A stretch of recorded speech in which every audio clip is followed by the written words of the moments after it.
Minority representatives on Parliament's Defence and Interior Committee have dismissed suggestions by the Defence Minister Dominic Nitiwo that they endorse changes in US-Ghana Joint Cooperation Agreement ratified last Friday. Although the minority walked out of the chamber before the agreement could be ratified, the Defence Minister told the House 14 MPs from the NDC voted for the defence deal to pass, while only 10 MPs from the governing New Patriotic Party approved same. But former Deputy Defence Minister and member of the committee, James Agalga, denies this. He has described the claims as palpable falsehood. Watch them as they spoke on News File. His members were 14. The NDC members were 14. The MPP members were 10. We finished the whole deliberation. We sat from around 9:30 to around 9 p.m. Clause by clause, clause by clause. You sat from 9:30 a.m. Yes. to 9 p.m. Close to 9 p.m. Okay. And we went through the process clause by clause, clause by clause, with 14 NDC members and 10 MPP members. The names are all here. You can look at it. Then the committee took the decision to recommend it to Parliament. Yes. So for adoption. Yeah, the NDC, you say, constituted majority at the committee level and recommended that this be approved. Approved. So what we saw yesterday That's why I asked the was question. A hypocritical demonstration. Very. I don't want to use that word. We are told that that does not reflect the facts. Okay, tell me. James. Thank you very, very much for giving me this opportunity, because this is one of the palpable falsehoods that has been put out there in the public Respond domain. to it directly. Yes, something. He gives the impression that we sat in the committee and the majority members of the NDC voted and recommended. That is not true. Let me take you to Order 211 of the standing orders. There was no voting at the committee. Take my words, and he would agree with me. The committee never at any point in time vote. If we had voted, you see, these are the... There are recommendations here in the report. These are the votes. And if you constituted the majority as claimed, what is your action in reaction to that? These are the votes and proceedings. If we had voted, the voting pattern would have been captured. Okay? Check the minutes of the proceedings. So proceed. You have opened to an order which you haven't read. Division in committees. Every division in the committee shall be taken by the clerk of the committee, asking each member of the committee separately how he desires to vote and recording the votes accordingly. These are the votes and proceedings. In taking the division, the names of all members of the committee shall be called in alphabetical order. When a division is claimed in a committee, every member of the committee present, unless he expressly states that he declines to vote, record his vote, either a yes or no's. The clerk of the committee shall enter in the minutes of the proceedings a record of each member's vote. A member must vote according to his voice. That was not done. What transpired at the committee level was that we raised collective objections led by myself, and he would testify to that fact. I first and foremost took an objection founded on Article 75 of the Constitution, which was a matter, if upheld, would have thrown the entire agreement away. But of course, the committee lacked the competence, because it boils down to constitutional interpretation. Article 75, you know what it says? It contemplates that before an international agreement is brought before Parliament, it would have been executed. He conceded that that agreement was never executed. So what came before us was a draft agreement. So I led the minority, took the objection that we were called upon to ratify something, an agreement which was not executed. So legally speaking, it was not even an agreement.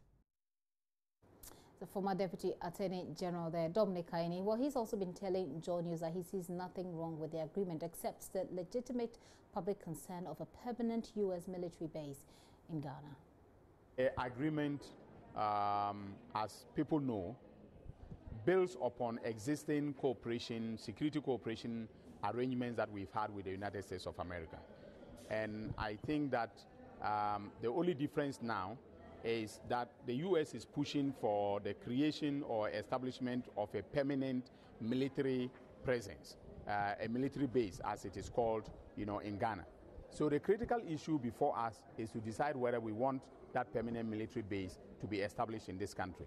For me, I think the rest of the issues are peripheral.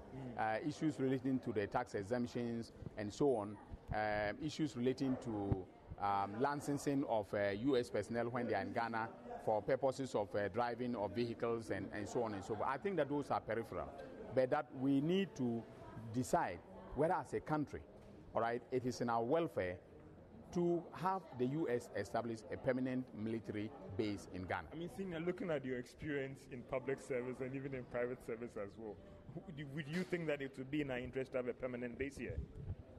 Well, there are pros and cons, okay? And the pros, for instance, include the fact that the Ghana military, okay, in cooperating on a regular basis with the United States military, will enhance their skills, because there are, of course, the United States military is a much more advanced military than the Ghana military. Dominic, there. In the meantime, the National Union of Ghana Students says it will embark on a nationwide demonstration on Wednesday, and they are against the approval of that deal. The NUC says it's against the pact, which, well, we've known as of now that it will be earning us some 20 million in training and equipment supply. I have leadership of the news here with me in the studio. Frank Amakohene is the new president. You're welcome. Thank you very much, Gifty. And I don't ever start any conversation with any NUC's executive without asking about the internal wranglings. Let's deal with that, and then we can deal with the demonstration, for which I'm sure you're wearing your red. Absolutely, yes. So who are we dealing with here? Which of the NUCs are we dealing with here? Well, Julian handed over to me from PK to Prosper the chair, so that is okay. The NUCs we know. But I heard there was a case in court. Has that been resolved? It is still in court. It is still in court. Okay. So in the meantime, and I'm just saying this so that we just set the ground, we just make people, our viewers, aware that that is also a case that we're looking at. So there is an impending case over the leadership of NUCs in court at the moment. But of course, this part of the NUCs leadership that we know say that they're embarking on the demonstration. Let's talk about the demonstration, though. Thank you. What exactly are you going to be doing on Wednesday? Okay, thank you very much. Actually, on Friday, we initially came out with a press statement after perusing the documents. And it actually raised concern, especially on Article 2, 11, 12, and 14, which gives provision for importation by the U.S. military base, issues of their rights and privileges here in the country, and also their tenure or duration of stay here in Ghana. But unfortunately, at the end of the day, the bill was ratified by Parliament. But it doesn't end there. The National Union of Ghana Students, you have known, was very instrumental, especially in the gaining of independence as far as our country is concerned. And there is also another crossroad in ensuring that the independence that our forefathers fought for, so far as Ghana is concerned, is defended. So on Wednesday, we will be on the street, which actually started today. It is a Red Week protest. So every student was supposed to be in red in attending lectures. Tomorrow it will continue. And then on Wednesday, starting from Obrasport, together with the Ghana First Patriots, among Save Ghana Movement, and then other civil society organizations, we are converging there, moving to the Flagstaff House, that is our destination actually, to the Parliament, and then to the U.S. Embassy. We are submitting 3 petitions to these offices, one to the President of Ghana, because one, he has to send out a note verbal. Okay, so wait, let's look at who you're sending the petitions to, then we can look briefly at what's in the petition. What is in the petition? Okay, so you're sending petitions to the United States Embassy, you're sending a petition to the Flagstaff House, you're sending a petition to Parliament. And you send one to the National House of Chiefs. There are other groups to you, they've actually give them copies. And what's in this petition? Okay, so in the President's petition, we are actually admonishing him to call for a withdrawal of the bill and then reassess and renegotiate the terms in there. Okay. Because clearly the United States Army or military is put ahead of the rights of the ordinary Ghanaian. As far as NUCs is concerned? As far as we are concerned. Well. And then at the embassy? At the embassy, we are writing to the President of the United States through the ambassador to Donald Trump that under no circumstance would we, as youth of this country, allow them to move into any negotiation with our country where we know our interest is not met. So what are you asking them to do? We are asking them to, one, come out clearly to let us know their interest in Ghana. Because clearly they'll tell you their interests. Their interest is, helping Ghana develop bilateral relations, and diplomatic. It doesn't look same per the agreement. That is what the ambassador has been emotional about, telling Ghanaian community that they are in to develop our military. How do you mean he's been emotional? He's just been explaining questions that have come up, questions about the sort of agreements that Ghana is and one into. Interview that he claims $20 million US is enough for Ghana.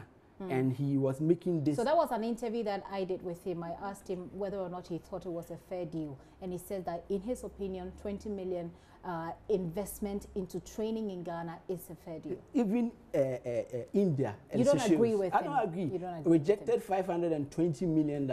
Very well. So that is for the ambassador. So you want to find out, you want them to tell you what their interest is in Ghana, because you suspect what they're telling us is different from what really they want. Yes, their manifest intent so far as the issues are concerned. Very well. And then Parliament. And Parliament, we are calling on them that they were put there to represent the people of Ghana. And a house divided against itself cannot stand. This is a deal. Parliament has already been always been divided against itself, among itself. There's a majority and there's a minority. At least there have been bills that have been passed without issues coming up. Okay. So once you realize that there is a sharp division among the ranks, then it should tell you something is wrong. Okay. Again, we are petitioning the National House of Chiefs because the politicians will go and come, but the land belongs to them. Okay. So we are calling you want them to do what? To intervene. You want them to intervene? Yes, the politicians to order and getting Ghanaians at peace.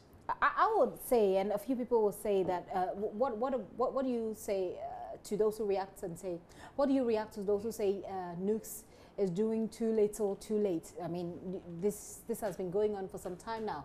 Why didn't you embark on the demonstration when this issue, before it even went to Parliament? You see, we were expecting that at least our initial communique to the leadership of Parliament would have yielded results, because we didn't believe that at the instance of the case, you just hit the street, until we realized that they have made their mind that this is the direction we want to go, and no that they other will ignore opinion, you. yes, right. is welcome. Okay, well, we'll see about what happens on Wednesday, and we'll be there to give you coverage. Frank Amwakohene is president of the nukes, and I have to make this clear once again. Nukes, there is a case pending in court over leadership of nukes. Thank you very much for coming. Thank you very much, Gifty.